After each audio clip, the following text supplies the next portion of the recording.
Sebuah rekaman ramai menjadi sorotan warganet baru-baru ini di media sosial Telegram pada Kamis 14 November 2024. Dalam rekaman tersebut memperlihatkan momen menegangkan yang berlangsung di arah Fremevsko, utara Priyutnoye.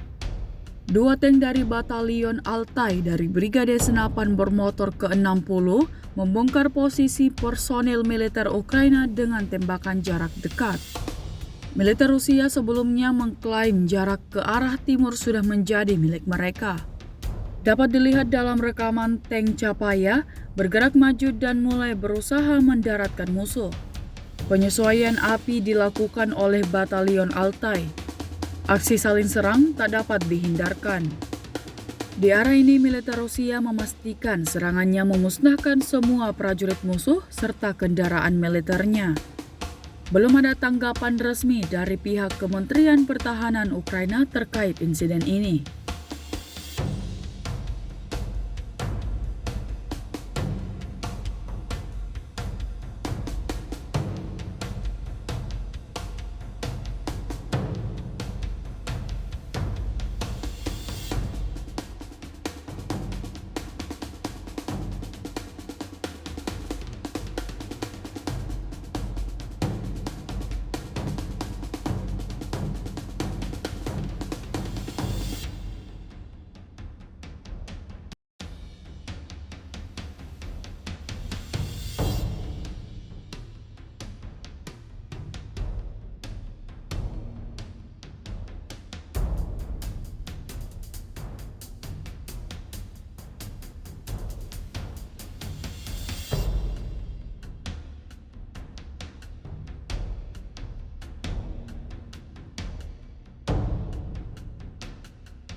Download Tribun X sekarang, menghadirkan lokal menjadi Indonesia.